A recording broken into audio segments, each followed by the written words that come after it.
Oy ukamoy, bana lağmandan birini ep çıkın ha? Mem deydigan doma adam emdi. Yana başka gap mi barmi? Qandaq bir adam kir sopunda badan yuydi. O işte tez boslar adamni to'lachamay. Muncha ana shundan kirsil bo'ladi. Bu munchada kir yuydigan sopun yo'q, badan yuydigan sopun bor. Shuningda pokizroq yunib chiqala. Voy, neyim bo'lsa bo'lmamda. Nim karim mening. Tamig'imni yeviray cho'p oldi. Bo'lmasa-g'o xeli chiroyliq, to'lg'an kasobatgan to'q bu. Hey. Oy xenim oy, qalayımqa yerimga chiqilmasla deyman. Sat turdi. Tasılı qo'llarini. Voy xidim kep ketdi. Chiqas qo'llarini. Qandaq o'zim kirib yuyib qo'ymanmi ya? Silning saralarchi bir yoqda qoldi. Mavi degan shahar. Ha, ras yana bir gap. Adalaydigan yerlar bo'lsa, adalavroq chiqala. Voy saraliq. Voy saraliq. Gap qiling desa, ajoyib gap qiladi ekanlar. Endi mushu narsani bilmagan gapmi? Ha, sizlar tayliq ekanligimi? Bu qarg'a kelmas lotta. Sizlar er kishimi yoki ayol kishimi? Bu ishlardan xotirjam bo'lsizlar. Men sizlarga chaplashib olmayman. Ha, bo'ldi deb beray. Menga chiqilmaydiganli ishlar bo'lsa deb beray. İsmim Qasim. Qasim boş deb chaqirivasli bo'ladi.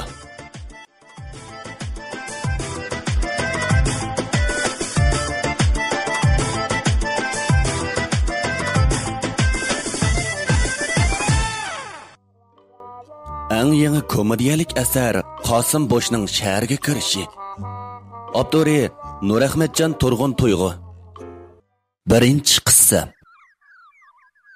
Yoz oylarının pijg'irim issiq bir kuni biraylan tushayotgan oftobning bileklarini ko'ydirib qop-qor qilib etganiga qaramay, peshonasidan yomg'irdak tarlar oqqizg'inicha yangi sanmoqchi bo'lgan uyining o'g'lini ko'lash bilan oldirash ishlayotdi. Bu odam dal mahallamizdagi Qasim Bosh edi.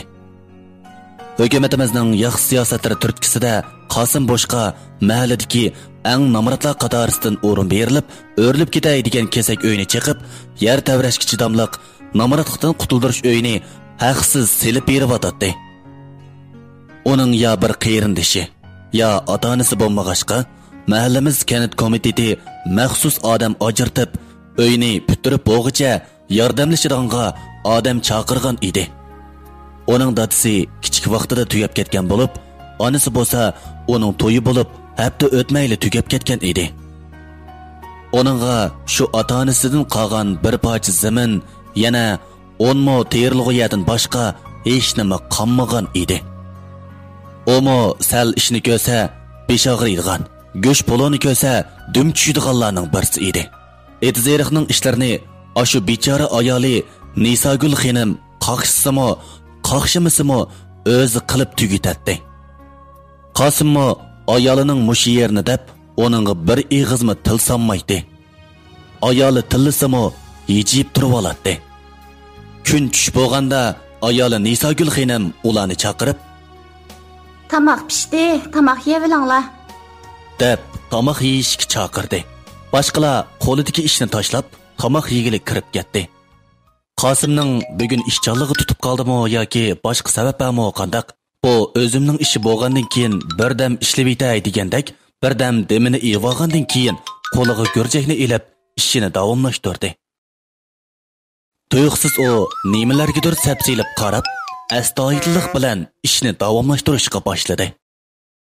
Garchi o dadasining mahalladagilarning gapiga ancha ishinib ketmagan bo'lsa-mu, uning tuyg'unlari bu meshmish paranglarga ishlanishga da'vat qilib o'tadi. Bir chaqda uning yuragi shundoq tez do'pildab so'qib ketdi. Xuddi cho'ng bir boyliqni tepib olgandek. O go'rjak o'tmagan yerga o'tkir nazarni bir og'dirib etib, o yerni tez-tez qo'li bilan tozalashga boshladi. Oxirida qo'liga bir narsa urilgandek bo'lib, o'zimiz sezmagan holda o'rnidan turib, atrofga bir qarab etgandan keyin asta o'ltirib, o narsani tortib chiqardi. Bu chaqda uning qo'llari titrab, ko'zlari chaqnab, peshonasidan tarlar eqib, o narsani uyon-buyon cho'rib, o'rib, oxirida o'zini sal tutib elib, o narsani yechdi. u yo'g'on bir teri bo'g'chimi bo'lib, ichida nimalardir bir narsalarning tegishib so'qishgan ovozlari anglanib turadi. Qosim u qatma-qat o'rilgan terini yeshib, yana boshqalarning ko'rib qolishidan ansirab, atrofga yana bir qarab o'tgandan keyin u narsaning ichiga qarab, ko'zlari parqirab, qo'lini ichiga silib, uyon-buyon o'rib beqib, darhol esini yig'ib, o narsalarni naga yushirib qo'yish to'g'riliq o'ylig'i ko'z yugurtib chiqqandan keyin u jiddiy teri bo'g'chini ko'tarib, darhol orqa o'ylisiga o'tdi. Uning orqa o'ylisining yerimi o'tin, yerimi mol boqadigan qo'tan bo'lib, uning oldi o'ylisini uyni o'rmasda, kayni o'ylisini ko'ni uyi ayirib turadi. Endi faqat qo'yga yem-xashak saqlaydigan samonliq uyli qilib qolgan bo'lib, o'zi qilin so'lyovdan lapas tikilgan shu uyda tomoq yeb yetib qo'piyotdi. U udulli samonliq uyiga kirib, o narsani yushurg'idek bir aplik joyni izlashga boshladi. U nagili qarasa, xuddi ayoli shu yerga qarab bayqab qoladigandek ko'rinib ketdi. U samonliq uyiga yushurishdan voz kechib, yana atrofga qarashga boshladi. Oxirida u samonliq uyining o'ychisiga chiqdi-da, bir aplik joyga ko'rinmaydigan holatda tiqib qo'yib, endi bu yerda vaqtliq turib tursin. Qog'inni kash bo'lganda bir amalini qilaman. Hech bo'lmaganda ayolim bu samonliqning o'ychisiga chiqib yurmas, deb o'ylab, asta pastga tushdi. U o'z-o'ziga gap qilib, "Tova, burun dadam va mahallidagilar sening uyingning ostida boyliq bor desa ishonmabdi ekanman. Aslida rostgan emasmi?" Burunqi zamonda uning ota-bovullari bir pomichki bo'lib, shu zamonlarda mahallaning eng boylari hisoblanadi ekandiq. Keyin nemishlar bo'lib ketdi, bunisi noma'lum. Bovisi boyliqning bir qismini hech qanday odamga uqtirmay, Qosimning hozir o'ltirayotgan zaminining yer ostiga ko'lab ko'mib o'tganmish. Keyin u boyliqni elish uchun shuncha izlab ko'labmi topamabdi ekan. Keyin bu zaminni bolalariga miros qoldirib, oxirida Qosimga qilib qolgan edi. Mana endi bu kunlarda kesak uylari ko'nrab, odam o'ltirg'idek apti qolmagan edi. Anglayotganimiz Miskina ovozliq asarlari. Uy chiqish oldidami Qosimning ayoli Nisogul xonam, "Hey, sizning ota-bovularingiz yer ostiga boyliq ko'mib qo'yibdi ekanmish. Uyni chiqib qolsaq, shu boyliq chiqib qolamdi o'texi. Uyni bitirib bo'lguncha bakrak ko'z quloq bo'lib turaylikmi?" deb chaqchaq qilibmi o'lgurgan edi. Mana amdilikda bu chaqchaq reallikqa aylanib, ko'zni yumib ochqucha necha yuz mingning egisi bo'lib qoladigan bo'ldi. U asta chandırib qo'ymaslik uchun yangi yasagan lapas uyga kirib, qo'lini yuyib turishiga ayoli, "Naga bordingiz? Bu yerda yoq to'lasam anglamaysiz. Qarasam gurjakni tashlab qo'yib yo'qab ketibsiz." deb onunga savol nazarda qaradi. U ansiz ayoliga qarab qo'yib qo'palla, "Nima qarang? Nega berishim bala?" deb to'ng tegib qo'ydi. Ayolimi uning tuyuqsiz to'ng tegib qo'yganini bak ichiga ep ketmadi. U ko'nglida, "Necha kunda yoqi bak ishlab ketib erib ketgan o'xshaydi" deb o'ylab, "Tamoqingizni usib qo'ydim. Yevelang, sovib qolmasin" degach, uning oldiga tamoqni ep keldi. Umu tamoqini apala-shapala yeb bo'lib sirtqa chiqib ketdi. Chunki u uyda o'ltirib tamoq yebasa, boshqalar uningga boshqacha nazarda qarayotgandek tuyulib, xuddi Qosim boyliq tepibapti. Uni bizdan yushirib, bir yerga tiqib qo'yib kirdi degandek tuyulib ketgan edi. Kash bo'g'icha nurg'un xiyollarni surib, bir xiyoliy dunyoda kash qildi. Kash bo'lganda ayoli bilan noyt tuki yo'q bir ish uchun gap talashib, Nisogul xonimni bir kachat soldi. U to'y qilib, ayoliga qo'l yondirib, ko'zidan yosh oqqizib boqmagan edi.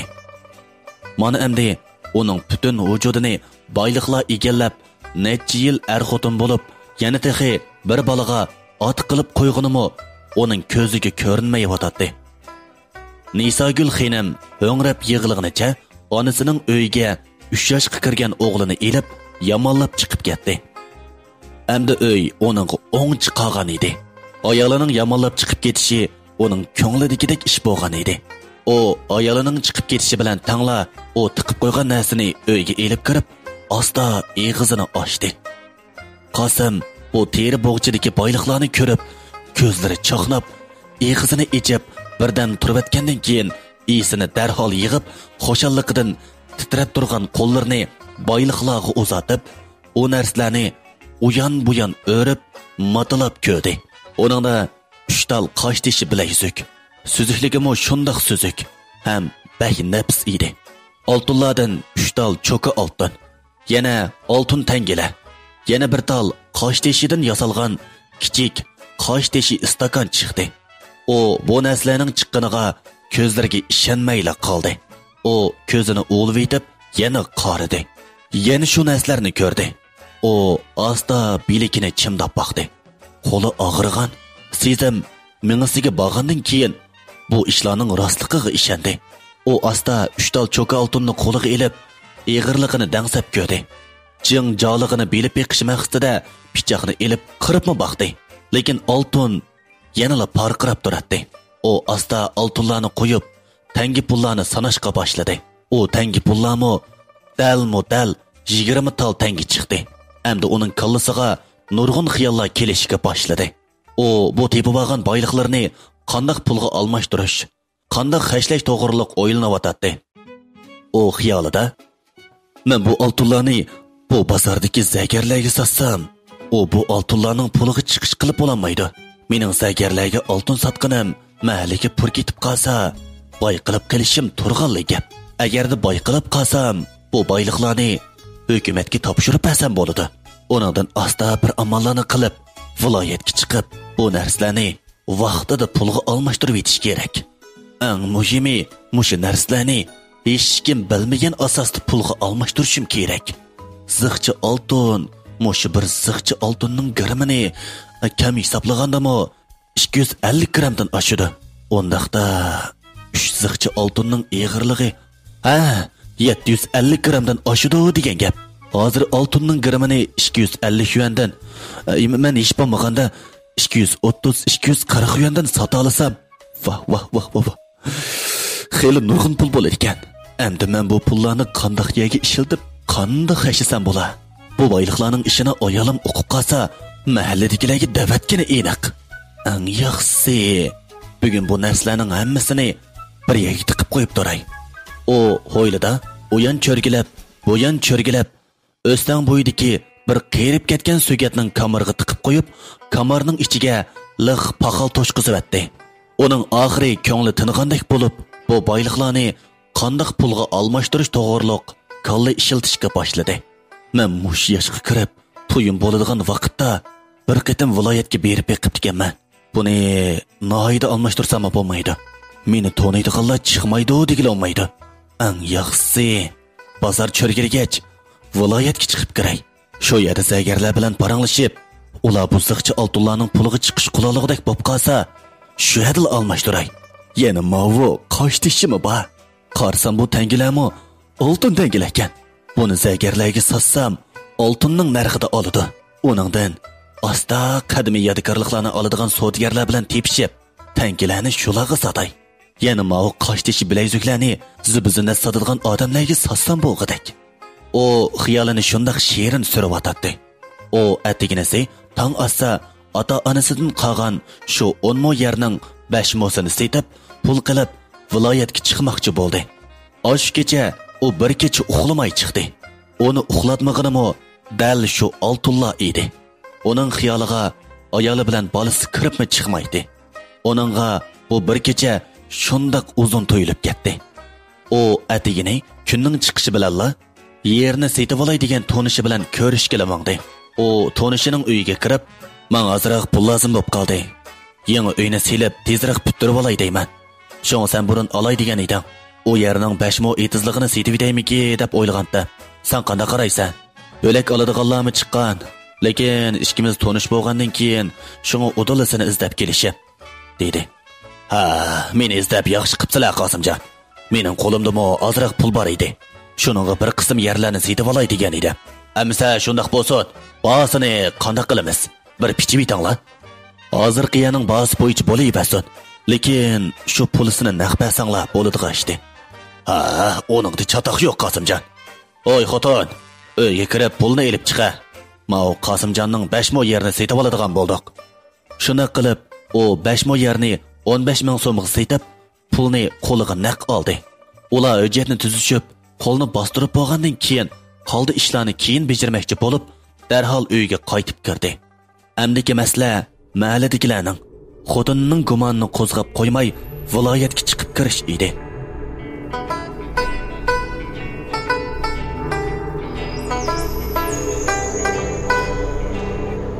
Bu asarning bugungi anglitishi mush yerda tugdi. Ikkinchi qism.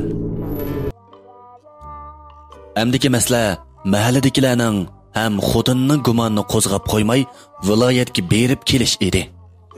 O darhol qo'shnisining Ömer ismli bir kichik bolasini chaqirib kelib, "Ha, Ömerjon ukam, bu yoqqa kel. Qanaq pul xashliging bormi?" O bola texi oq qorini farq atgudekmi bo'lmag'ashqa uningga, "Ha aka, pul xashligim bor, menga pul beramsan?" deb uningga qop-qora ko'zlari bilan uning yanchiqiga qarab tikilib turdi. "Voy yomonlig'ini bu shumtakning. Tuta, mau basomni. Hech kimga bildirmajimi? Otang bilan opang kim badi deb so'rasa, tepib oldim-da, ha? Ma'qul aka, siz menga pul berdingiz. Men sizga nima ish qilib beraman?" dedi u kichik Ömermi chuchuk tillari bilan. "Menga cho qara Ömer. Mening uyimga berib, xotinimga Qosim akam jiddiy bir ish bilan o'z yolg'iz noyaga ketdi. Sal uzoqda kelaman deydi deb qo'ysanglar bo'ladi. Qanaq? Bildingmi?" "Bildim aka. Nisogul achamga cho'qim shundoq deb qo'yaman. Yana mavo menga pul berganingizni demayman." "Voy mavo, shumtagining aqlliqligini qara. Bolada amsa va'dangda turjimi? O'g'il bola va'dasi turdi." "Ma'qul." Ömer shundoq deb yugurib chiqib ketdi. Qosim bo'lsa viloyatga menishning tayyorligini boshlab etgan edi. U to'y qilgan chaqda olgan kostyum burliklarini sanduqdan oldi. O bu kostyum burlikini noyda avaylab, to'y to'kundan boshqa alayda ishi bo'lmasa, qat'iy kiymay sanduqiga selib saqlab qo'yatdi. Uning kostyum burlikisi olg'ili uzun bo'g'ashqimi petidan tushib qolgan edi. Lekin u shundoq bo'lsa-mu, bu kostyumni noyda avaylab kiyatdi. O kiyimlarini kiyib, o'zini tuzashtirib olgandan keyin yushirib qo'ygan oltinlarni elib kirib, uyni oqtirib, kona xurum sumkadan birini topdi va astoydillik bilan oltinlarni qochilagandan keyin hech kimga to'ydirmay yo'liga chiqib ketayotgan avtobusdan birini to'sdi va avtobusga chiqib viloyatga qarab yo'l oldi. O yo'l bo'yi mang'ach monolarni xiyol qildi. Agarda mushu boyliqlar nurg'un pulga yarab qolsa, yezig'i qattiq qaytib ketmayman. Ketman deydigan bu narsani ikkinchilab qo'lga olmayman. Shahardan yangi uydan birini ilib, tijorat qilib, jon boqidiganga yo'g'on do'kondan birini, yana texi kichik avtomobildan birini, qaysi markadagini oson bo'la deganlarni xiyol qilib o'tadi. Hamda pat-pat sumkasini silashtirib qo'yishni unutmadi. Chunki uning bu arzu armonlari butunlay mush sumkadagi boyliqlar orqali amalga oshadi. O pat-pat beshini chiqarib, kaynida qilib qolgan mahallasiga uzundan uzun qarab qo'yib, xuddi buningdan keyin mahallasiga qayta qadam basmaydigandek hissiyotda bo'lib o'tadi. Uningga bu avtobus shundoq osti mengayotgandek, xuddi bugun kechgacha berib bo'lamaydigandek tuyulib, ixtiyorsizlar mashina haydayotgan shofirga qarab, "Oy ustamoy, tezroq haydasang-chu mashinani.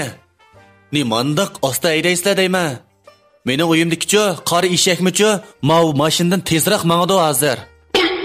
deb shofirga pat-pat qayib qo'yatdi. Shofirmo uning gapini anglamagandek mashinani bir xil ritmda haydab ketib o'tadi. Oxiri uning ko'zlariga yiroqdan g'uva ko'rinayotgan shahardagi egiz binolar ko'rinishga boshladi. O pat-pat mashinaning derisidan bo'ynini chiqarib, yiroqlarga nazarini og'dirib qarab, oxiri o'zi eng oldirayotgan shaharning ichiga kirib, hayajonlanib, o'ltirolmayla qoldi. "Hoy, shofir usta, mush yerda tushib olay, ha? Bo'ldi." deb mashinani to'xtatib, mashina bekatga berib bo'g'ichila tushib qoldi. Va uyan-buyan mengib, qayoqqa mengishni bilmay, gangirab birdam turib elib, taksidan birini to'sib, shofir ustamga, "Ha, ukam, meni utulla bu shahardagi eng cho'ng zagarxonaga olib qo'ygan bo'lsang bo'pti-ku" deb udulla zagarxonaga kirdi. Zagarxonada odamlar xeyli ko'p bo'lib, har bo'g'moq o'xshagan cho'kanlar, pochoqlari cho'kidak zilva xonimlar bilan to'lgan edi. Mol jozisida parqirib turadigan oltinlar rat-rati bilan ko'zni qamashtirib turardi. U do'konga kirib, birdam do'konni ko'zitib turgandan keyin har bo'g'moq budir choshliq, oppoq choshliq ayollarni ko'rib, eg'iziga kelgan tükürükni yutib etib, "Do'kon xo'jayini qaysinglar?" deb to'g'ladi. U yez taraflarda o'llik ovozda gap qilib o'ginib qolg'ashqimi, uning ovozi bak o'llik chiqib ketgan edi. Xaridorlar bo'lsa, hayronlik nazarda bu qo'pol gap qilgan odamga tangli o'rilib qarab, oradan bir bo'g'moq o'xshagan cho'kandan birisi Bu saraliq tompay o'zini jangalda deb o'ylab qilganmikin-a? Ammo visorini mushundaqmi o'llik vaqirgan bormi? Bu tarbiya ko'rmagan adabsiz. deb ishini qilayverdi. Xaridorlarga adab oltinni tushuntirayotgan yosh bir zagar bola kelib so'radi. "Qandaq nima ishlar bor edi?" "Hoy, ukamoy! Xo'jayining kim o'sining? Men ko'rishaydigan." O bola Qosimning putining uchidan do'qqisigacha bir qarab chiqqandan keyin uningga mansitmagan holda qarab qo'yib, uningga javoban: "Xo'jayin yo'q, ozroq ishlar bilan sirtqa chiqib ketgan. Qanaq? Oltin sotqil kelgan o'xshamamsiz. Hozir men aldirash. Boshqa vaqtda kelsingizmi bo'ladi yoki birdam saqlab turing." deb uningga qo'pollik gap qilib qo'yib, yana boshqa xaridorlar bilan o'zining gapini davomlashtirdi. Demisimi, Qosimning uchisidagi kiyimlarning ancha-muncha yiplari o'rlab chiqib, petidan tushib ketgan bo'lib, bu kiyimi mahallasida chanmagan bilan u bu kiyimlarni bu shaharda kiysa, chinib qoladigini aniq edi. Demisimi, bunday kiyimlar bilan oltin do'koniga kirsa, hech qanday odam uni oltin og'ili kirdi deb o'ylamaydi. Qosim bu bolaning gapini anglab, sal o'g'isi qaynab qoldimi qandaq? "Bu sultakka eski chaponning ichidami odam baliqini bir ko'z tutib qo'yay" deb u xurum somkasini do'kkida mol jozisining ustiga qo'yib, "Oy ukan, oy, bu yoqqa kela, sana deydigan gapim bor" deb yigitni chaqirdi. U yigitmi bu odamning qilayotgan ishlariga ko'zining burchkida qarab qo'yib, u yanala do'koniga kirgan xaridor bo'g'ashqa uning oldiga keldi. "Voy jinim aka, qandoq ishlar bor-ti? Qandoq mulozimatlarni qilaman sizlarga? Novat damlab oldinlarga choy kelib bermanmi ya? Ya bo'lmasa, yetqat ko'pini sep beraymi ya da o'ltag'izib gaplarni anglaymi?" deb ta'na aralash so'zlarini bir mun chiqib qo'ydi. Qosim bu yigitning gaplariga parvo qilmasdan, "Xo'jayining bormi yo'qmi?" U yigitning ochiq kelib, "Voy jinim aka, nimadak so'raversizlar deyman. Bir ish bo'lsa men qilaman bu yerda. Nima ish bor edi? Men yana boshqa xaridorlarni kutmasam bo'lmaydi. Gapni agitmay, udulla dislar bir." Qosim asta xurum sumkasiga qo'lini silib, bir tal cho'ka oltinni u yigitning oldiga qo'yib, "Qanday uka? Yana daydigan boshqa gaplaring bormi ya?" deb atrofdagi bo'g'moq cho'kanlarga "Ko'rdinglarmi? Men degan boy, mening jig' pullarim bor" deganda qilib, o'riq qo'saqlarni qasddan teshig'i chiqarib, g'odiyib atrofdagilarga ko'z-ko'z qilganda qarab qo'ydi. Boshqa xonimlarmi bu oltinga qarab hayron qilib, "Yey, qaranglar, nimandaq cho'ng oltin u." Gadayga qarasa, buncha oltinning egisida ko'rinmaydi. Ya bu oltin saxtamidi? Anglayotganimiz Miskina ovozliq asarlari degandek kusur paranglarni qilishqili turdi. "Qanday xo'jayining bormi? Post chaqirg'i. Men ishim aldirash odam. Beka vaqtim yo'q" degach, u yigitga qaradi. U yigit asta Qosimga qarab qo'yib, qo'liga oltinni elib, u yon-bu-yon o'rib-cho'rib qarab chiqqandan keyin, "Aka, xapomisizlar? Oltinning jing-jolig'ini tekshirib baqsam, qanaq bo'lar? Xato tushunib qolmisizlar? Hozir oltinning soxtalari oynib ketdi. Shuni tekshirib bir narsa desak bo'larmikin deyman." "Bo'ladi, xotirjam tekshiraver." U bola oltinni qo'liga ilib, oltin tekshiradigan narsani chiqarib, tekshirib ko'rdi. Tekshirib bo'lib, ko'zlari parqirab, "Aka, qarag'anda sizlarda xeli jiqba o'xshaydi juma. Qaysi zamonlarda saqlab qo'ygan bo'g'aytili buni? Oltinning saplig'i nihoyat yuqori ekan." "Bo'ldi, ortiq ishlarga aralashma. xo'jayiningga telefon qil. O yigit darhol berib, telefon trubkasini besib, xo'jayiniga telefon qildi. O xo'jayini bilan bir narsalarni deyishgandan keyin telefonni qo'yib, "Tub tursizlar aka, xo'jayin birdamdalik keladi. Qani, kasla. Oldilariga choy qo'yay. Birdam choy ichgach o'ltirib tursizlar. Xo'jayinmo ji qoyil bo'lmayli keladi." deb xushamad qilib, Qosimni o'rindiqqa boshladi. Bo'ldi. Men oldirash odam. Atadigan sardi kelaman. Xo'jayiniga deb qo'y. Setiladigan narsa bu bir talla emas. Pulni naqlab kelsin. deb o'zini cho'ng tutib, zagarxonadan chiqib ketdi. Zagarxonadagi o xonimlarmi? Saraliqdek turgan bilan xeyli kelishgan yigitgan u. Hay, men mushundaq yigitdan birini uchirta olgan bo'lsam, yaxshi bo'ladi-da. İşte. Pulning o'zini surishni bilmaydigan nima ekan u? Shuncha vala boyliqning egisi turib, kiyib olgan kiyimini. Shahardagi tilamchilarmi kiymaydi undaq kiyimni. deb orqasidan bir muncha gaplarni qilishib ketdi. O zagarxondan chiqib, hamda qayoqqa minishni bilmay, gangirab turib tushma bo'lib ketdi. Uning qo'rsaqlarini ichib, ko'krab, muzika chiqarg'ili turgan edi. O uyan minib, buyan minib, oshxonadan birini tepib, qo'rsaqaga Peter manti yegach, boyatinqi mulozimning o'ziga qilgan muomalasini o'ylab, o'zining usti beshini bir tuzmasa, boshqalar ko'ziga ilmaydiganligini o'ylab, qo'rsaqini to'g'lab bo'lgandan keyin Udilla kiyim-kechak sotadigan bir do'konga kirib, butiga kiydigan paypoq, oyoqdan tortib, ustiga ishdan, mayka, chapan degandek narsalarni mol sotuvchi xonamning moslashtirib tanlab berishi bilan uningga xeli salofat kirib qolgan edi. O kiyim-kechak sotadigan do'kondagi aynakka qarab, mol sotuvchi qizdan: "Voy, ukamoy. Kelgan kiyimlarim xeli yarishib qolganda qilamdi nima, ha?" deb so'rab qo'ydi. O qizchaqmo uni maqtab uchirib, "Ona bir demang aka. Shahardagi neni yigitlardan qilishqisiz chastay bo'lib ketdingiz. Faqat sizni set ko'rsatayotgan mushu chechingiz bilan saqlangiz." dedi. Omo aynakka qarab, "Oy, Rasukam. Bu ish ajab ism kamapti deysa, amisa men bu chasaqallarimni og'ussam bo'g'idak." deb burun bir qo'yliq narsa olsimi, do'kondor bilan bir soat talishadigan odam hisobotni o qizning eg'izdan chiqqan son bo'yicha hech qanday talashmay, bir pulmi kam qilmay berib mangdi. O mangay deb sirtqa chiqishiga o qiz keyindan yugurib chiqib, "Voy aka, bu koni kiyimlaringizni unutib qoldingiz-ku. Ilvonmansiz?" Bo'ldi ukam, qilib qolsina. Undaq kiyimlarni kiydigan vaqt ketdi hamda. Bizmo zamonga moslashib yashamasak bo'lmas.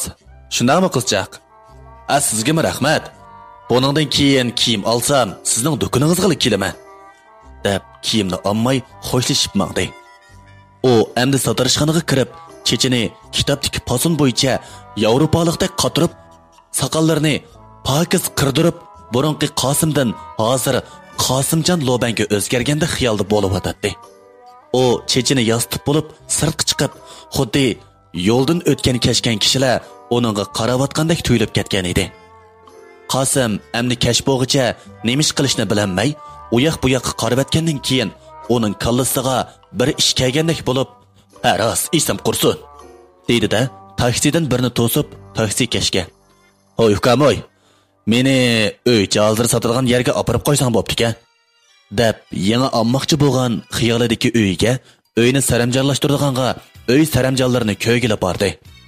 O saramjon sotadigan do'konlarga bir-birlab kirib, uni buni ko'rib, ko'nglida yangi olmoqchi bo'lgan uyiga oladigan narsalarni bir-birlab pukib qo'ydi.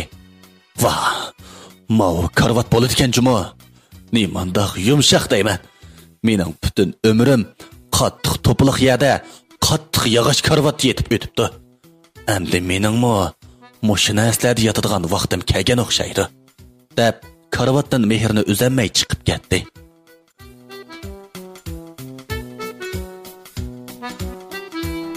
Bu asarning bugungi anglitishi mush yerda tugdi. 3-qism. O uy jozlari do'konidan chiqib, endi uy ko'rish planini so'qib, qandaqaroq yerdan uy elish to'g'riliq o'ylanishga boshladi. Ay, men mush yoshga kirguncha hayvatlik binolarning pastligiga tasab boqmabdiman. Endi menmi bu arzuyimni amalga oshiradigan vaqtmi kelib qoldi. Zodi qandaqroq yerdan uy tanlasam bo'la? Ha, to'g'ri. Daryo bo'yidan tanlay. Shaharda necha yil turgan og'aylarimdan anglashimcha, daryo bo'yining manzarasi bek go'zal da'vatadi. Uyni shu yerdan olsam bo'g'idek. Uyning bahosi har qancha qimmat bo'lsa-mu, yenimdagi bu narsalarning qimmatiga uy, do'kon degandek narsalarni sotib olib bo'la. Har qancha bo'lsa-mu, yana texi mashinami bor. Mushuncha o'lab pulim turib, piyoda minib yursam, yuzimga zat. Boshqalar maza qilmamdi. Mush ishak haydaganimcha o'lib ketsammi bo'lmas? Hech bo'lmaganda arzon pulliq mashina bo'lsa hayday. Yana texi, men boshqalarga o'xshash ichkariga chiqib, kiyim-kechak to'dis qilgach, shu fursatlarda Guangzhou, Sayyoh degan shaharlarga chiqib, ko'zim ichilib qolsa ajab emas. O shunda xiyollarni surgach, daryo bo'yiga kelib qoldi. Daryo bo'yining atrofida qo'l tutishib mengayotgan bir juftlar, ravaq ostida o'ltirib, qarta o'ynayotgan mo'ysipitlar. Kimlarnidir saqlab turayotgan qizlar, o'g'illar. Bu go'zal oltindek yoshligida muhabbatning payzini surayotgan edi. Mo'ysipitlar yoshlarga qarab, yoshligini eslab, havas bilan daryo bo'yi manzarasidan zo'q elayotdi. Daryo bo'yining qarish tarafi egiz binolar bilan bo'lib, bek hayvatli ko'rinadi. Omo asta berib daryo bo'yidagi bir yolg'iz o'rindiqqa berib o'ltirdi. Hamda daryo bo'yining qarish tarafidagi egiz binolarga havas bilan qarab, nimalarnidir xiyol qilib o'ltirib. O xiyol surib, xiyolining oyog'i chiqmay turib, kun o'ltirib, xeli qorong'uliq bog'lab qoldi. O qo'rsi sal oshqandek bo'lib, bir oshxonaga kirib, tomoq buyurdi. O mulozim qizga: "Oy, ukamoy, menga lag'mandan birni chiqing." Ha, bo'ladi tag'a. Siz saqlab turing. Uning tomoqini chiqdi. O tomoqini yegach o'ltirib, tuyuqsiz uning ko'zi oldida o'ltirgan seriq chochliq bo'dra bo'g'moq bir cho'konga tushib qoldi. O cho'konmi oldiga apkelgan tomoqni yemay, uningga ko'zini uzmay qarayotdi. Qosim uningga qarab turishiga, o bo'g'moq xotin Qosimga qarab yijib qo'ydi. Qosim xijil bo'g'inidan chandurmay boshqa yerga qarab o'ltirib oldi. O xotinmi hadisini bo'yirtib qo'ygan tomoqni yemay, Qosimga qarab o'ltirdi. Qosim bu xotinning bu qiliqidan ajablanib, u ichida: "Bu shaharliklarni bilimlik, sopoliq da'vatadi. Ajaba mushunchalik oddiy qoidani tushunmaydigan xalqmidi bu? Mening xotinim bor tursa, tomoq yemay, ko'zimning ichiga qarab o'ltirgani nemisi? O bir xotin kishi tursa, er kishining ko'zining ichiga qarab o'ltirsa qamlishamdi deyman. Qarsamg'o xeli to'lgan chiroyli xotinkan. Meni to'nimdig'andi u ya. Bo'lmasa-g'o bu shaharda mening tonishimmi yo'q edi. Mening tonishim emas. Balki bundoq ayol kishilar bilan bodikaldi qilmaydigan tursa, meni prasiga o'xshatib qoldimi ya? Ay, nim bo'lsa bo'lmamdi. Nim korim mening. Tomog'imni yeyavering, jo'p oldi. Bo'lmasa-g'o xeli chiroyli to'lgan kasobatgan to'q bu. Hey. Uning qo'rsqimi to'yib, bir ishkini kekirib o'tgandan keyin: "Ukam, men mushu lag'manning mantingidan bo'z bir piyola olib chiqib bergan bo'lsangiz bo'pti-kan." Mulozim qiz Qosimning degan gapini anglab: "Voy tag'a, sizga choy akilib bermaganga o'xshamaymanmi? Kechiring, ha? Men hozirla akilib beray." deb chaynakni ko'tardi. Mulozim qiz chaynakni ko'tarib, uningda choy baliqini bilib: "Qandaq tag'a, chayning ta'mini yoqtirmagan o'xshamamsiz. Boshqa tamlik chaylarni demlab beray yoqtirmasangiz." Yo'q, undaq emas. Shu uyda xotinim lag'man esa mantan qo'yib berib, ko'ndirib qo'yibdi-kan. Shu lag'manning kaynidan bir piyola mantan ishmasam, lag'man yegandek bo'lmaydi-kanman, qarang. Shuni eg'ir ko'may mantan olib chiqib bergan bo'lsangiz. Mulozim qiz Qosimning degan gapini anglab kulib ketib: "Ha, tag'a siz yezdan kelgan o'xshamamsiz. Sizga qarasam-g'o bu so'latingizdan shahardagi boyvachchilarga o'xshaydi ekansiz. Bo'lmasa, nereden öğrenip kaldınız bu yaman işni? Qosimmi choliga jiyib qo'yib, "Bilyapsiz-da, uka. Menmi texi yezdin bugun kelishim qarang. Shu ancha-muncha tijorat qilib pul tep qoldik. Shunga menmi pulning o'zurini suray deb shaharga kelib oldim. Nimali degan bilan yanada sahrolikda biz chandurib qo'yibdiman, ha? Men bu shahar deganning qoida usullarini ancha jiq bilib ketmayman, uka. Amal yo'q-ku. Aldırmay öğrenip olamiz bu qoida usullarni. Mulozim qizchaq. Ha, mundaqdan aka. Men tang desangiz elib chiqib beray, lekin bu ishni o'zgartmasangiz bo'lmag'idak. Deb mulozim qiz uning oldiga bir piyola mentang elib chiqdi. O qo'rsqini to'qlab bo'lgandan keyin nada yetish to'g'riliq kalliqqa turib, daryo bo'yini aylanib mengib Bu kash bo'lganda daryo bo'ylarimi shundoq avatlashib qizib ketgan edi. Qiz o'g'illar jup-jup bo'lib muhabbatlashib, yana nadindir bir yerlarda jupti yo'q o'g'illar yolg'iz qolgan qizlarni ko'z isqirtib, o qizlarni o'ziga qaritib, muhabbatini izhor qilishyotdi. Uning ko'ziga yana shundoq ochiq kiyinib olgan, oppoq yo'tillari, ballari inchga, shundoq moda kiyinib olgan, bir-biri bilan chaqchaqlashib o'ltirayotgan qizlarga ko'zi tushib qoldi. O Vay. Bu shahardagi qizlarmi ajoyib go'zalkan deysa? Bizning mahallada bundoq kiyim bilan yuradigan bo'lsa, mahalladagi bekor talat xalqlar kaynidan gap tepib bo'ladi-da. Hey, kasobatlar. O ko'nglida o'zining xotini bilan bu qizlarni selishtirib-atdi. O hey, mening xotinni almashtiradigan vaqtim kelgan o'xshaydi, jumi. Azroq ish pishlarimni yurishtirib olsam, xotinnimi yangiishtimisam bo'lmag'adak. Bo'lmasa cho'ng so'rlarga berib qolsam, meni chondurg'ini shu. O paloq bo'l xotinning. Ya bir chiroyli yozilishni o'qimaydi desa, qachonli qarsa palpat shugan. O ko'zlarini qisib, oldidagi chiroyli o'z cho'kanlarning oppoq yo'tillariga qarab turib qoldi. Onunğa bu aqlni dal oshi yenidagi boyliqlar ko'zlayotgan edi. Uning niyatimi mushu boyliqlar bilan asta o'zgarib O o'ziga pichirlab, "Ko'nala to'g'ri deb ekan. Pul degan aql deb. Odamning yenida pul bo'lsa, ajoyib aqllashib ketadigan juma odam."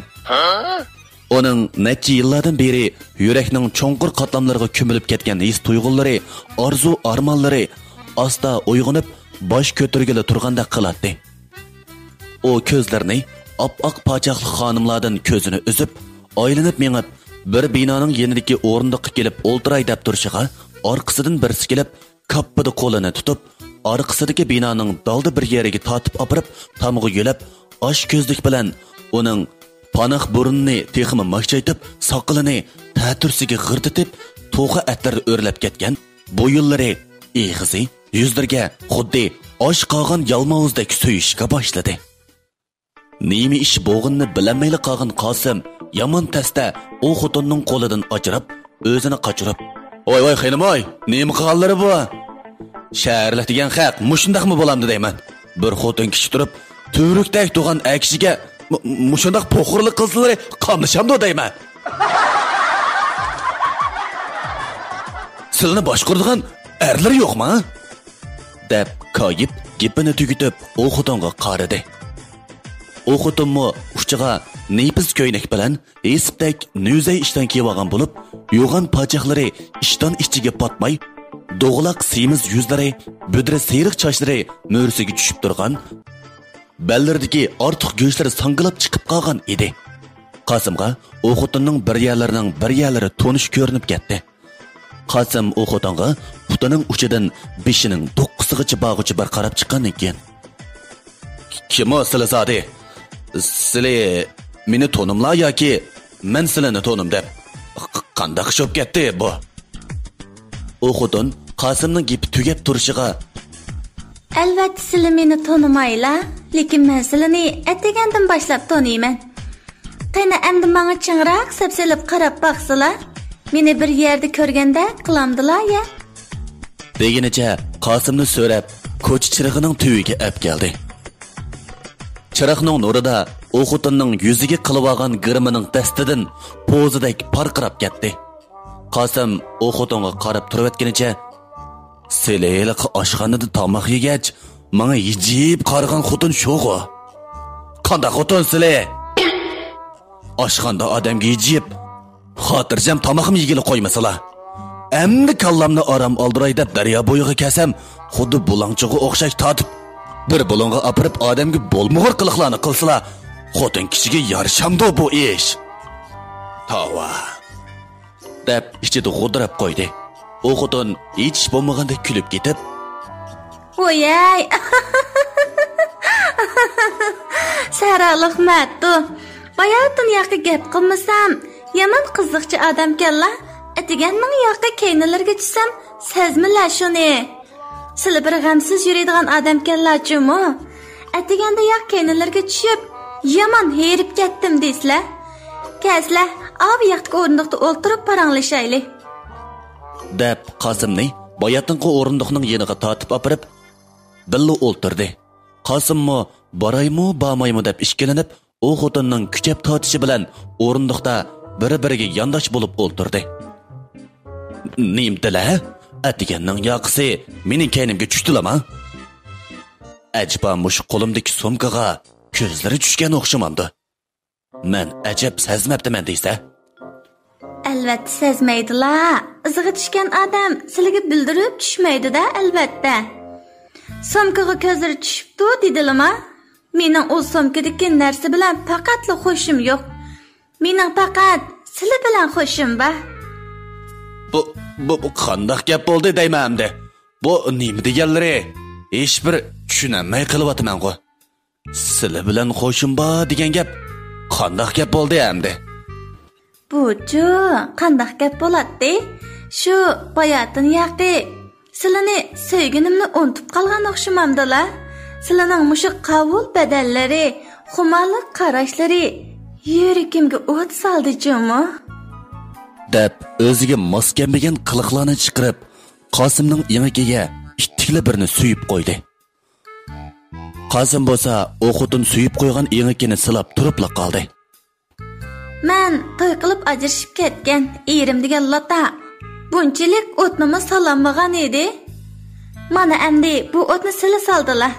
Shunga necha yildan beri chiqara olmagan dardimni silidan chiqaray deb shu sevgan edim, bo'lmabdimi? Qosim tilini chaynag'anicha Qosim gepining oyog'ini chiqarib bo'g'icha, u ayol o'rnidan turib, kuchlik bilaklari bilan Qosimni yoqasidan tortib, o'rnidan turg'izdi. Voy, xanam, nim bo'lsizlarga? Yana nim qilmoqchisizlar, ha? Qosim bu xotinning qilayotgan ishidan sal lo'diqib tamtirab, yana qalayotgan ish qilmasin-jumi, ha?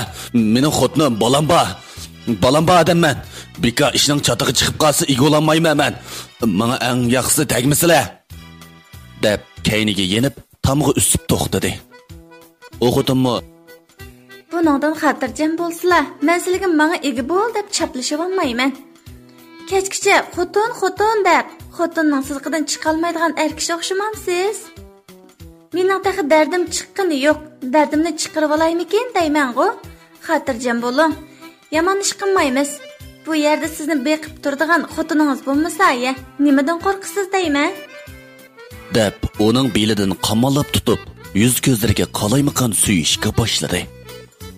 Qosimmo bu minut ichida bo'lib ketgan bu ishlardan hayronlikda ko'zlarini parqirtib, bu xotinning suyishlaridan, eg'izidan chiqqan puraqlardan saskinib, tiniqnimi yomon tasdi elib, bo'ldi qislar deyman, sat turdi.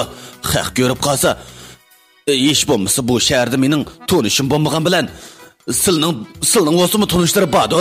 Ko'rib qolsa sat bo'ladi. U xotinmi qamollab tutib olgan qo'lni bo'shatmay turib, qilayotgan ishidan to'xtab, uni quchoqlab turib, "Qandaq jinim, qo'rqayotgan o'xshamamsiz? Men xotin kishi jinimdimi? Bu ishni qo'rqmay qilyapsam, siz erkish turib nimadan qo'rqisiz deyman. Sizga qarasam-g'u, ko'zlik qo'g'indak, ko'zning yig'ini yigidek parqirab turasiz. Bundaq turg'uningiz bilan İçinizden şalaqshib, suyulib qolgan o'xshamamsiz? Shunga qo'rqib o'zingizni tartayotgan yeringizmi ya bu? Qarasam-ku, xeyli beslik qabul turasiz bo'lmasa. Bu asarning bugungi anglatishi mush yerda tutildi. 4-qissa. O'xutunmu qamollab tutib olgan qo'lini bo'shatmay turib, qilayotgan ishidan to'xtab, uni quchoqlab turib. Qanday jinim qo'rqayotgan o'xshamamsiz? Men xotin kishijinimdami bu ishni qo'rqmay qilayotsam, siz erkish turib nimadan qo'rqisiz deyman? Sizga qarasam-ku, ko'zli qo'g'indek, ko'zning yig'in-yigidek parqirab turasiz. Bundaq turg'ingiz bilan ichingizdan suyulib qolgan o'xshamamsiz? Shunga qo'rqib o'zingizni tartayotgan yeringizmi bu? Qarasam-ku, xeyli beslik qabul ko'rinasiz bo'lmasa. Odatda erkaklar bundaq ishni ko'rsanglar, turolmayla qoladigan bo'lmasa. Qosimning bu gapni anglab sal ochiq keldimi o qandaq? Nima deydigansiz xeyni? Undaq ittik so'yilib qoladigan. Vaqt o'tib ketgan. Siz qo'g'on emas biz. İçimizden undaq oson ketmaymiz. Uruqimizmi texi itimizdan ajrab ketmay turadi. Ta'mimizmi tilni yaradi. Xuddi asaldek. Ta'mimizni tetigan odammi ikkinchilab unutmaydi ta'mimizni. Qosimmi gapning tegidan gap chiqarib, gapchilik qilib qo'ydi. O xotun qaqaqlab kulib etib, "Voy!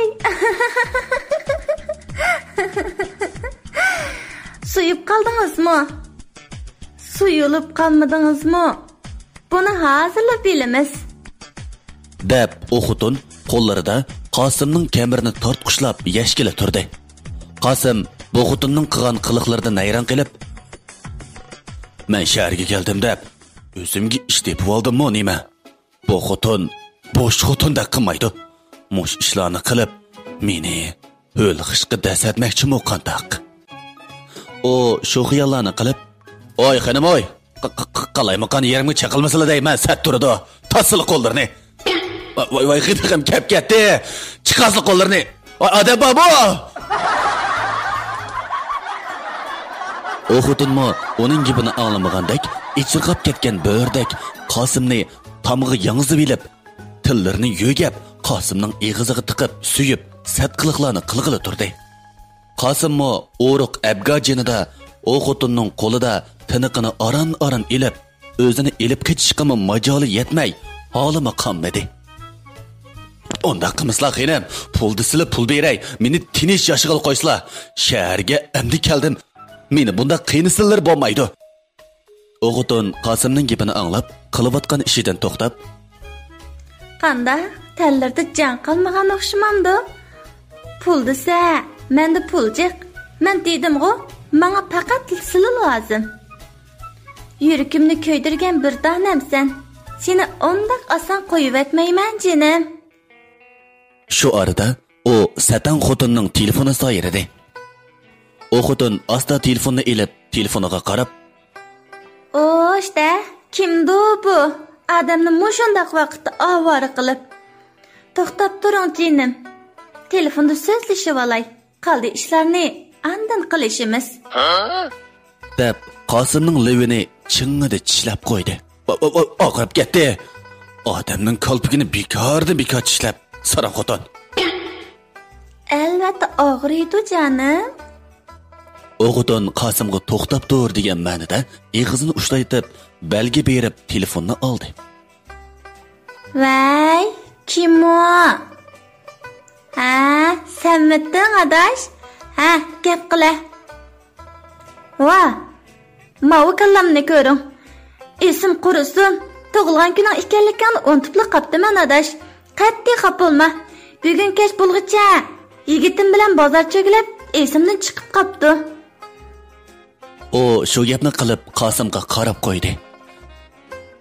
Qosim o xotunning degan gapini anglab, gapning ma'nosini tushundimi yoki tushunamidimi, tamg'i yang'izilib qolgan payticha hech qanday harakat qilmay turadi. "Albatta, topsammi kelishgan balini topaman-da." "Voy, uningdan xotirjam bo'l. Albatta sizlar bilan yuz ko'rishtirmay bo'lmaydi. Ati bo'lsin qanda? Atkach o'zim so'rin qilay. Seningdan kechirim so'rg'inim bo'lib qolsin. Shu chaqda uning bilan tanishib elinglar. Lekin bugun kech tug'ilgan kuningga bora olmayman. Uning hamroh bo'lmasam bo'lmaydi. Bo'ladi amsa. Xo'sh. O xotin shundaq deb telefonni qo'yib, Qosimdan asta o'zini tortib, "Ha, kelishgan yigit, ismlarni bir deb bermamla. Bilsam bilmasam, yotadigan yotoqmi, olmidiligu deyman." O o'diqib turib, "Qiziq cho'kan kalla, mening ismimni bilmay, meni to'nimay turib, bu yatinqida qiliqni qiladigan gapmi? Qanday xotin siz zodi? Umrimda yeziri cho'ng bo'lib, bundaq ishlarni ko'rib boqmabdi ekanman men. Yo'q, shaharlik xalqlarning hammasi sizga o'xshash shundoq bo'lamdi." O cho'kan Qosimning gapini anglab kulib ketib, "Uy, texa gap qilmasam, o'zingizni shaharlikni mushundaq ish qiladigan ko'rganingizmi bu? Xotirjam bo'ling. Sizdek saradan kelgan to'mpayni meningdek dot chiroyli ayollar yoqtirib, bundaq ishni qilmasa, sizga o shaharlikning hech qaysi ko'z qirnimi selib qo'ymaydi. Bilamsiz shuni? Umringizda bundaq ishlarni ko'rmagan bo'lsangiz, endi ko'rasiz. To'la gap agitmay, ismlarni nereden kelganliklarini deb baslar. Endi ikkimizmi yaqin tanishlardan bo'lib qoldik. Bir-birimizning nereden kelganligini bilishib yurmasak bo'lmas. Yoki bayatdanqi ishning oxirini chiqarib bo'lib, andin deb beramdila. Qosim bu xotinning gapini anglagandan keyin eg'izi tuvaqilni bila qoldi. Ham bu xotinning oxirida degan ma'nli gapini tushunib, tamtarabla. Bo'ldi deb beray. Menga chiqilmaydigan ishlar bo'lsa deb beray. Ismim Qosim. Qosim bosh deb chaqiraversa bo'ladi. O cho'kan uning gapini anglab kulib ketib, "Yey! Nimanda qiziq? Bosh degan nima gap u? Yoki o'zingizmi bo'sh o'xshamamsiz? Qarasam-g'u, chin yerlaringiz ko'rinmaydi sizning." "Yo'q-ay, undaq emas. Shu mening laqimim. O mahallidagi og'illarimning qilgan shomamda u. Ular bir kinoni ko'rib, shu kinoda chiqadigan nima bir ismlik artistning ismini menga laqam qo'yib qo'ygan o'xshaydi shu. Bo'lmasa quloqimga xeli yaqimliq anlanadi bo'lmasa u laqab." "Yey, nimanda qiziq?" Deymizmi shu? Men qarang-xina, mahallimizda buningda misat laqami bor do'stlarim jex mening. Masalan, Ahad Banto, Mahmud Yanto, Ahmad Jabo degandek jeq bizning mahallada bundaq laqamlar. Shularning orasida mening laqamim chiroyli bo'lmasa. "Voy bo'ldi. Buningdan keyin bundaq chaqirmaymiz sizni. Nima degan laqam u? Yana do'stlarimning oldida laqamingizni tilga olmoqchimi? Bo'lmasa do'stlarimning oldida yuzim tushib ketmasin." "Xinam, bu nima deganlari? Hech tushunamadim. Mato degan qanday gap bu? Onun ustiga do'stlaringizning birasini tonimasammi?" O xotin Qosimning eg'izidagi gapni tortib elib, "Ha, bo'ldi. Buni tushunmaslimi bo'ladi? Yotadigan yotoq oldilimi, olmadilimi? Algan bo'lsalar, qaytirib aslar. Bizning uyga boramiz." Qosim bizning uyda yotamiz degan gapni anglab cho'chiblar. "Nima deydilar? Sizlarning uylarda yotamdi men. Voy, bo'ldi qizlar, saramab qolmadim men. Eri yo'q tul xotinning uyida yetib. Men degan har kishi beka kechacha." deb gapning oyig'ini yutibdi. Qosim bosh. Men bo'laplar. Menichu tulxotonga o'xshatyaptamlar. Men qaraslar, erni biz elib, xetini berib aytgan juma. Tulxoton desa bo'lmaydi.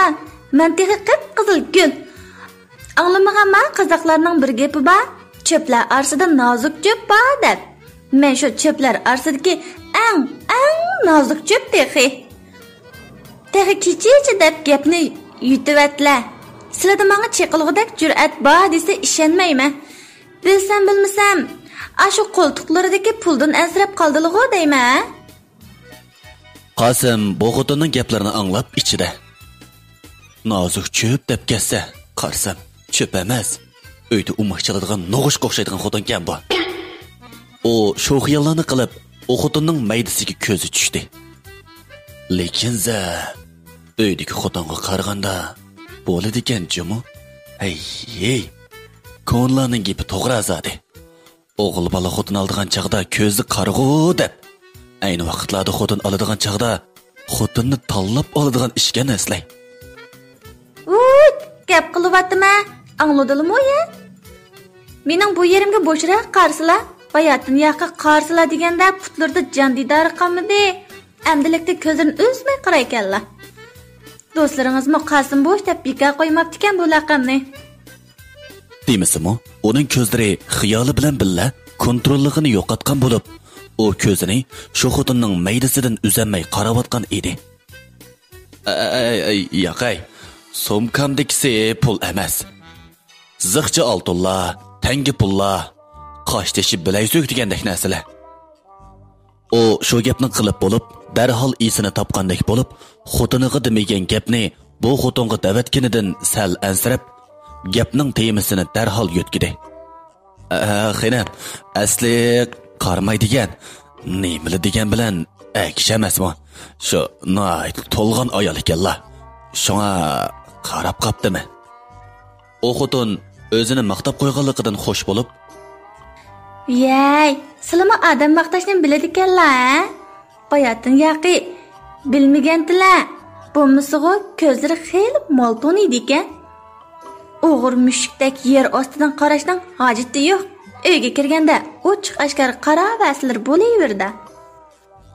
deb uning bilikidan kichik bolani yetlab mangandek tortib yetilab mangdi.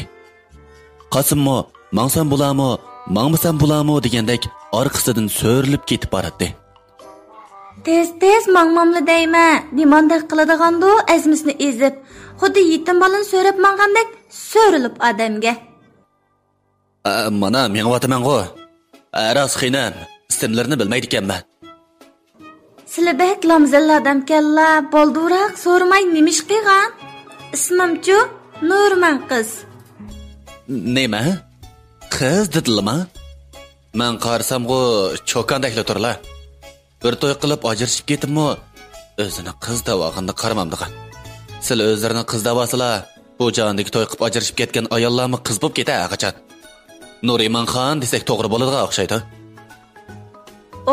İşte. Nim deydiganda mavadam. Bayatdan beri yaxshi gap qilib ko'nglimni ko'tarib qo'yivedi. Endi toza bir kayfim ushdi-ku. Natki Mato ismini davoldi ekanlar. Nima o Nurmanxon degan? Endi bundaq degich bo'lmasizlar? Bo'lmasa ochiqim kelib qoladi mening.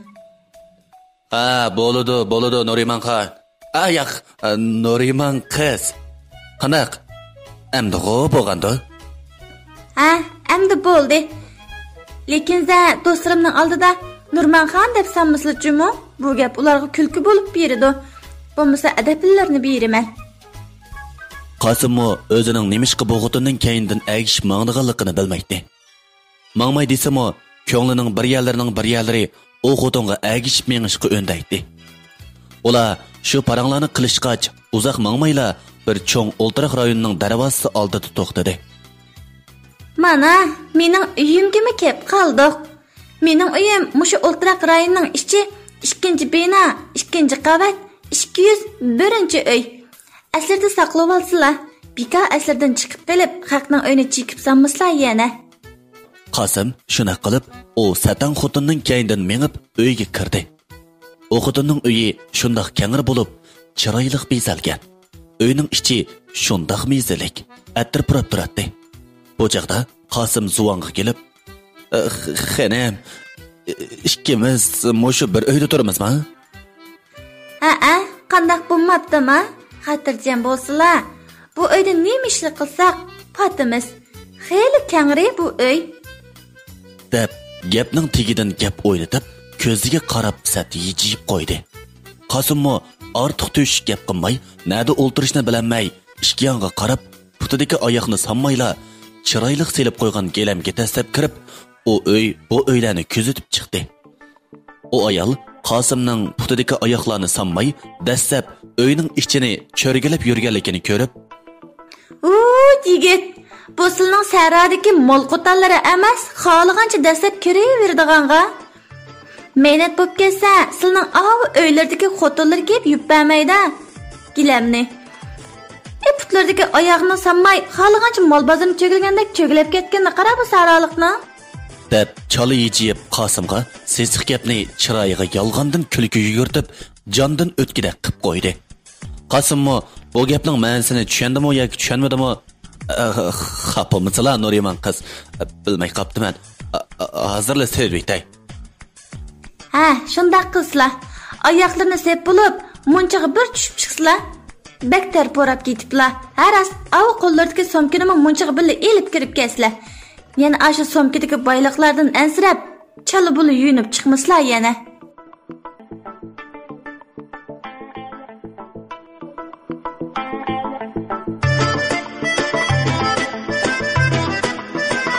Bu asarning bugungi anglitishi musharda tugdi. 5-qissa. Yuyinib chiqamanmi? Men degan atigan saharda shaharga mangan chaqda yuyinib bo'lgan edi. Yuyinishimning hojati yo'q. Voya, mundaq deysizlar, üstü başları shundoq tarpurab ketibdi. Qanday sopunda yuyingan bo'g'itlik tang? Men shu odatda yuyinsam, xotinim kiraydigan 10 sopunda yuyinaverma.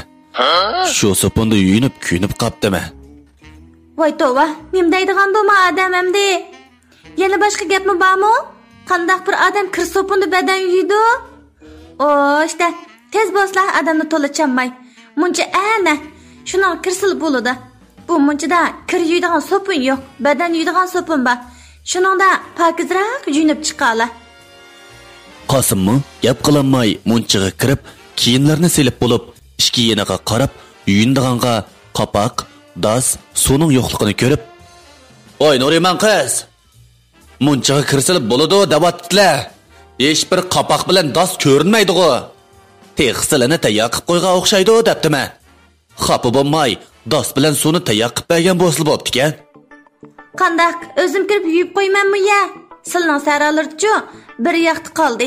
Mavi degan shahar. Qapoq ko'tarib yuyinmaymiz. Oshiyatga munchaning bir narsani ustiga bunday ko'tarsak suv chiqaverdi. Shu tangshaklik.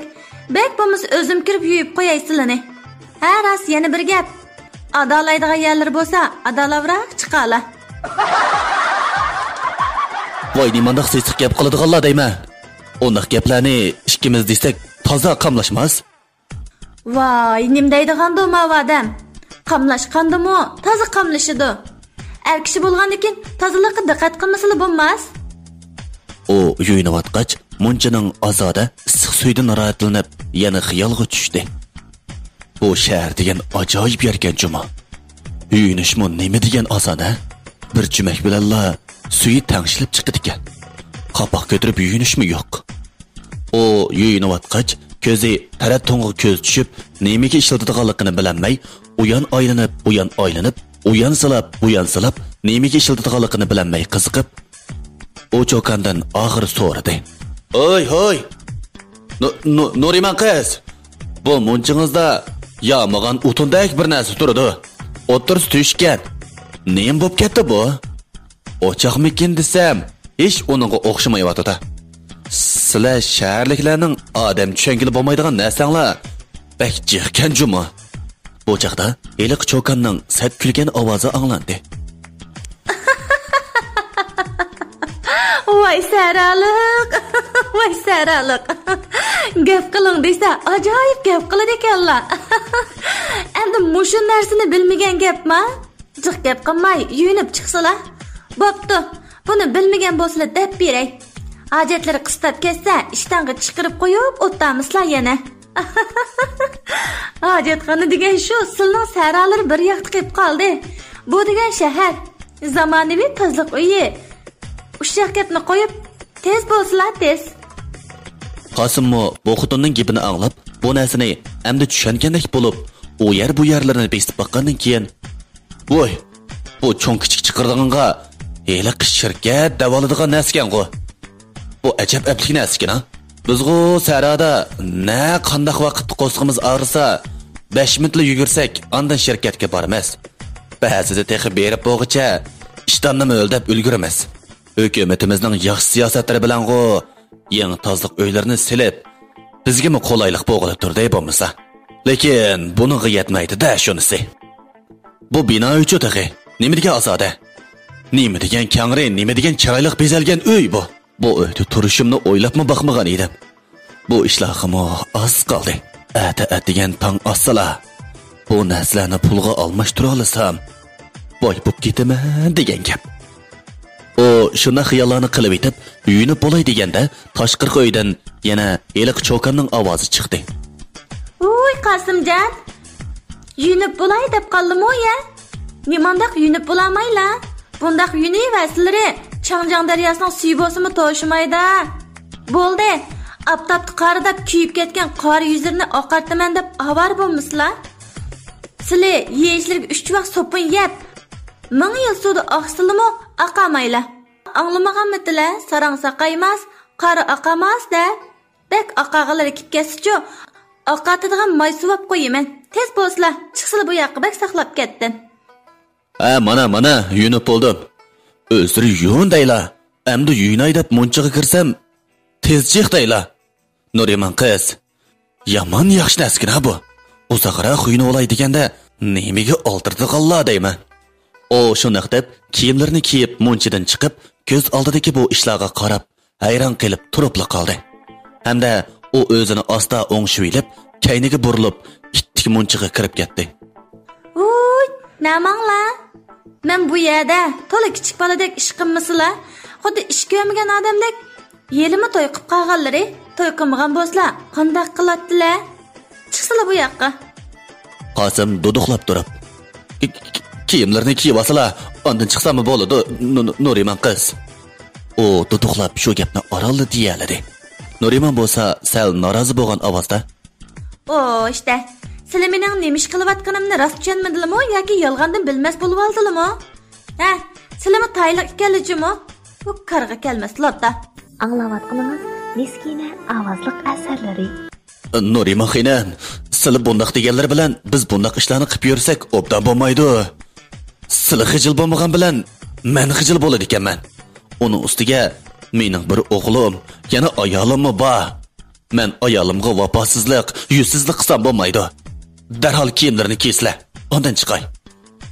O Jokan Qosimning gapini anglab kulib ketib, "Sizlar er kishimi yoki ayol kishimi? Bu ishlardan xotirjam bo'lsizlar, men sizlarga chaplashib olmayman. Sizlar bek ortiq o'ylamoqqa o'xshaylar. Sizlar shahardagi ishlarni tugatib, saraga qaytib ketdilar. Men sizlar bilan munosabatimni tugatgandan keyin men o'zimning ishi bilan bo'laman. Sizlar meni tonimaylar, men sizlarni tonimayman. Bu vaqtda ikkimiz o'z yo'limizga ravon bo'lamiz. Ortiq gap qilmay, chiqsizlar bu yoqqa." O bu xotinning gapini anglab, asta munchidan chiqdi. Damaliqqa o'zining nima ish qilishini bilmay tamtarab qoldi. Birdan turib o'tgandan keyin u xotinning yeniga asta yaqinlashdi. Uning bu qitimda necha vaqtdan his qilib baxmagan yavoyi havaslari qo'zg'algan bo'lib, Qosimning chiroyida bu qitim o'ylanish, tortinish, qizirish, o'diqish degandek alomatlarning birsimi ko'rinmaydi. Faqat va faqat ko'zlardan shahvat ushqinlari chacharab turadi. Qosim ko'zlarini u xotinning maydisiga tikib, shahvat ushqinlarini chachartib, xuddi buningdan burun bundaq badanni ko'rib baxmagandek qiyni qizib, hissiyotini aran kontrol qilib turibdi. Uning qo'llari titrab, ig'izig'i siyriq suvlar yig'ilib, ig'izig'i kelgan tukurkini yutib etib, asta u xotinga yaqinlashdi. Chunki u semiz xotin Qosimning munchidan chiqishdan burun onidan tug'ma holatda, uchida hech qanday bir narsa yo'q, yalang'och holatda uni saqlab turgan edi. Qosim oxiri o'zining yovuz, osiy hissiyotini bosamay, u xotinga etilib berib, karvatga tashlanib, yovuzlarcha suyishga boshladi. O xotinmi mush ishlarni nihoyat uzun kutib turgan bo'lsa kerak. Ha, mana endi erkish qiladigan qiliqni qildilar. Ha, mana. Deb Qosimning bo'yniga kira silib, bir-biriga yo'gishib, xuddi sahro yo'llarida giralishib o'sgan jigididek irmash-chirmash bo'lishib ketdi. Atigini tong saharda o xotinning telefoni sayradi. Qosim telefonning sayrgan ovozidan asta ko'zini ochib uyg'onib, Birini esnevetkendan keyin yeniga qaradi. O xotin o'zini qo'yayotgan bo'lib, shundoq erkin. Hech nimani sezmagan holda yetib Qosim kechadan yuz bergan ishlarni o'ylab, pising'ida kulib qo'yib, bu tushi yoki o'nga emasligini bilib beqish uchun yuziga bir ikki shapaloq urib qo'yib, yuzining og'riyotganligini sezib, ondan tushi emasligiga ishondi. O asta o'rnidan qo'pib, amdi ishtonni tortqishlab kiyay deb turishiga, o xotin uning beyligi esilib, "Nimandaq sar turib olding, jinim? Birdam yotqina. Maydondagi tuklarni silab birdam yetib olay. Tukning hammasi maydondami sening? Yotqina birdam. Beshingni qo'yib. Kechidanmi ishlab borgansan?" Qosim mug'ambarlik bilan yechib, "Albatta, kallamda tukning tayini bo'lmagan bilan tukning hammasi maydamda bor." "Voy, ma gapni ko'ring. Seningcha kallasida tuk yo'q odamlarning maydasida tuk jiq bo'ladi ekanda?" Bak qiziqchikansan jimmo.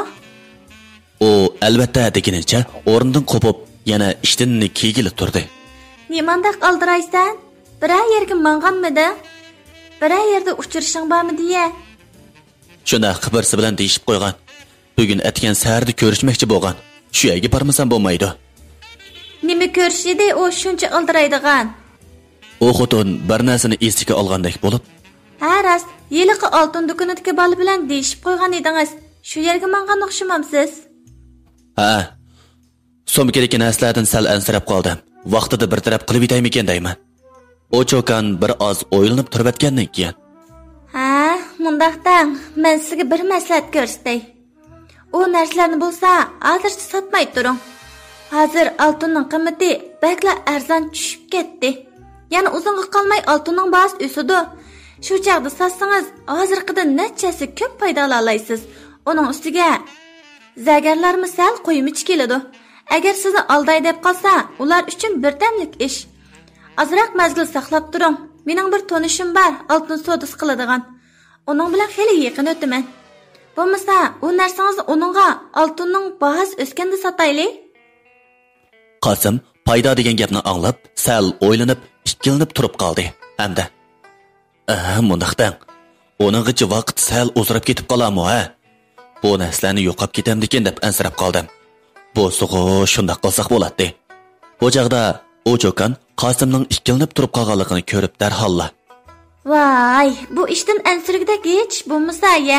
Bir xotirjam bo'lamisangiz, mening bexatarlik sanduqimga selib qo'yayli. Ochqichni sizga beray. Uning ichida mening oltinlarim, pullarim bor.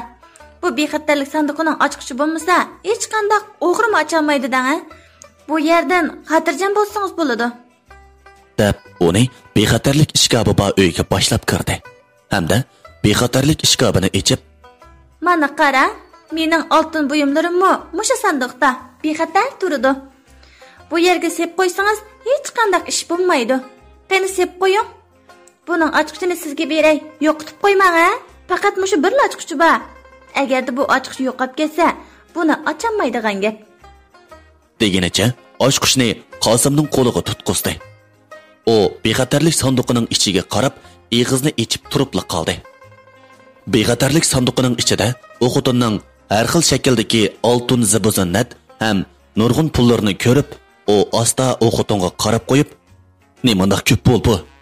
Nima ish qilasiz odatda? Men sizni sal ortiq o'ylab qolganda qilaman chumi. Men sizni mening boyliklarimga ko'z qizartib deb o'ylab qoptiman. Xato o'ylab qoptiman, kechiring." O cho'kan uning takalluf qilib, "Voy saraliq, bu dunyoda menni boy deb o'ylab qolganmidingiz? Hech qisi yo'q, xafa bo'lg'idek ish yo'q. Bu yerda sizning o'rningizni men bo'lgan bo'lsam-mu, shunday o'ylagan bo'lardim." deb uning takalluf so'zi ishiltib qo'ydi. O Nurimonning gapini anglagandan keyin, "Rostla bexatarda, ha? Shundaqdimi men sal ansirab qoldim. Bu narsalar yo'qolib ketsa, men butun mol bisotimdan ayrilib qolaman." O bu ayolda zapas ochqishning borligini xiyoliga keltirmagan edi.